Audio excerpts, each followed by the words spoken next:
Bonjour à tous et bienvenue dans ce tout premier épisode de la série Analyse de site. Aujourd'hui, je vais faire quelque chose que très peu de fondateurs osent faire, auditer et analyser leur propre site. Et tu verras qu'il y aura sûrement des erreurs, des points flous, mais on va surtout te révéler toute la stratégie et toute la logique design, conversion, UX qu'on a eu à travers la landing page.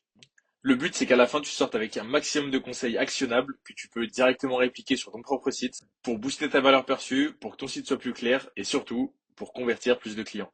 Quoi de mieux qu'analyser notre propre site pour ce premier épisode? Mais évidemment, le but c'est d'analyser les vôtres. Vous avez le premier lien en description, vous avez juste à remplir le formulaire et on analysera vos sites, tout simplement. C'est un outil qui permet aux web designers de centraliser tous leurs retours au même endroit. C'est fini de jongler entre WhatsApp, les mails, le Figma, le lien d'intégration. L'idée c'est que tout au long de la prestation, le client ait un seul lien où regarder, il dépose ses commentaires et toi, tu gagnes un temps fou sur l'intégration. Ok, donc on se retrouve sur la plateforme et directement on va pouvoir créer notre projet. On va l'appeler comment et on va pouvoir ici rentrer directement l'URL comment.io, clac. Et en quelques secondes, on se retrouve directement avec le site sous les yeux. On a vraiment essayé de faire au plus simple, au plus clair, recevez des retours précis et organisés pour délivrer 10 fois plus vite. On a une promesse qui est basée sur le gain de temps, clac. Donc l'idée en fait c'est vraiment que grâce à Comment, tu puisses gagner du temps sur tes retours, que tu reçoives des retours précis, parce que parfois on sait que tu peux avoir des retours sur WhatsApp qui vont être assez flous, par mail, j'en parle même pas. Et quand c'est sur Figma, le souci c'est que parfois euh,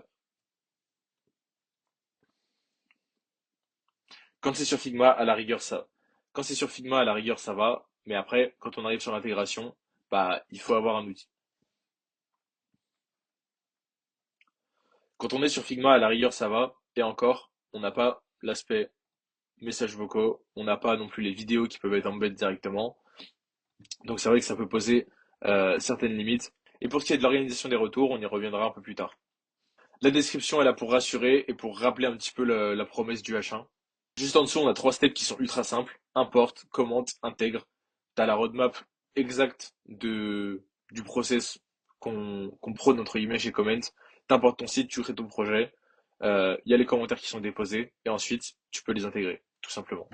Pour ce qui est du call to action, on a vraiment essayé de l'orienter vers l'action au maximum et également de réduire la friction juste en dessous en écrivant 14 jours d'essai, aucune carte requise pour qu'en fait l'utilisateur qui arrive sur la page se dise qu'il n'a rien à perdre à tester la solution. En descendant un peu plus bas, on arrive directement sur une vidéo qui deviendra sûrement une vidéo de présentation, mais l'idée c'est qu'en fait en quelques secondes, tu puisses voir au premier scroll l'usage direct et l'usage concret de la plateforme. Donc du coup là on voit le dépôt de commentaires, etc. L'idée c'est vraiment que l'utilisateur ait une première vision directe sur l'outil et qu'il comprenne directement de quoi il est question. Juste en dessous, pas grand chose à dire, on retrouve juste des petits logos pour la social proof. Et quand on scroll, ici on arrive sur la première, entre guillemets, section après le hero. Pourquoi se contenter de commentaires écrits? Donc là en fait ce qu'on fait, c'est qu'on axe vraiment le bénéfice sur le fait qu'on puisse déposer des commentaires en messages vocaux, des commentaires avec des vidéos, où en fait on se contente vraiment pas de texte comme Figma pourrait le faire par exemple, mais en fait tu as vraiment un truc complet. Donc là ce qu'on a fait c'est qu'on a tout simplement fait et pensé une version entre guillemets interactive de l'outil, mais que tu peux directement cliquer. Donc l'idée avec la section interactive, c'était vraiment que tu puisses être en immersion complète dans la plateforme, alors même que tu es sur la landing page. Là, tu comprends directement comment c'est fait. Tu as même la logique de dépôt de commentaires que tu peux effectuer directement depuis la landing. Et on s'est dit que c'était vraiment cool pour les utilisateurs de pouvoir tester sans même créer de compte. Et tout au long de la landing, c'est ça. Notre idée, c'était que tu puisses avoir une immersion complète dans la plateforme, alors même que tu es sur la landing page.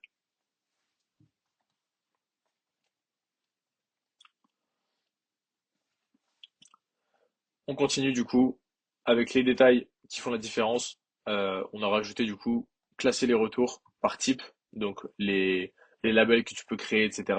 Toi-même pour trier tes retours. Tu peux les trier comme tu veux, j'ai envie de te dire, selon tes process, etc. Ici, pas besoin de s'inscrire, ton client n'a pas envie de créer de compte, donc il peut commenter sur le projet en un seul clic. On peut pas faire plus simple. Quand tu partages le lien à ton client, il n'a pas forcément de compte Figma selon le profil qu'il a et son secteur d'activité. Donc du coup, il a juste à cliquer sur le lien, à rentrer son mail, son prénom, mais toujours sans créer de compte. Donc du coup, on enlève un maximum de friction parce que ton client, mine de rien, il a aussi un business à faire tourner. Donc, euh, donc ça rajoute de la friction de créer un compte, de lui expliquer. Là, c'est méga intuitif, il n'a pas besoin de s'inscrire. Donc du coup, ça réduit encore plus la friction, quoi. Et voilà, quand je vous parlais des erreurs, je viens de voir qu'ici, on a oublié de changer le titre, classer vos retours. Ici, ça devrait être plutôt un truc comme support 24/24, un truc comme ça. En un clic, ouvrez une conversation avec nous à la moindre question. Et pour vos clients, c'est pareil. Ça veut dire qu'en fait, sur la plateforme, comme vous voyez, vous avez un crisp juste ici que vous pouvez ouvrir et vous pouvez demander de l'aide. Je veux être aidé, clac. Et là, je vais recevoir directement le message sur mon téléphone. Donc je peux vous répondre instantanément, tout simplement. C'est assez cool. Euh, Vu que c'est le début et qu'il y a sûrement pas mal de bugs, même pas mal de questions que vous pourrez avoir, vous avez juste à nous contacter directement sur le support et on vous répond. On continue avec la section pricing. Un pricing adapté à vos besoins. Encore une fois ici, on a oublié la description. C'est cool de le voir. À noter que on a sorti la landing page hier, donc les petits bugs sont monnaie courante, j'ai envie de dire. En vrai, c'était vraiment le rush ces derniers jours, cette dernière semaine pour le lancement. Donc, quand vous verrez la vidéo, ce sera fixé à 100%. Ici, du coup, on retrouve les deux plans principaux.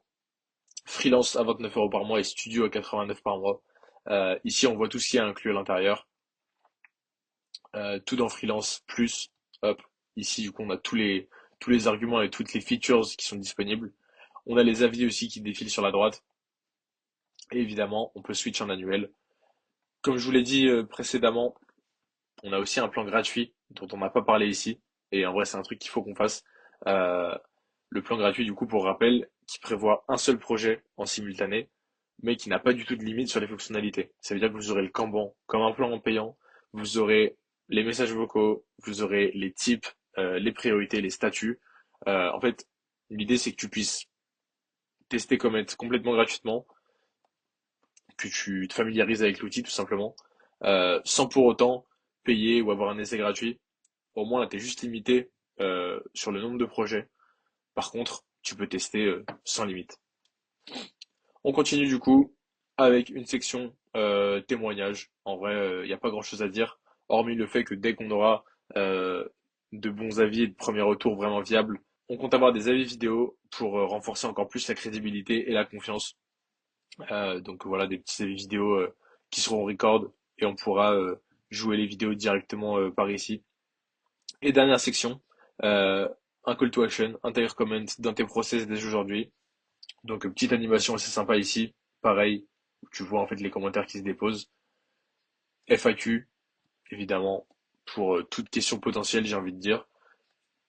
Et ensuite, on arrive sur le footer, hein, tout simplement. Voilà, une fois que tous les commentaires sont déposés, comment ça rend, tout simplement.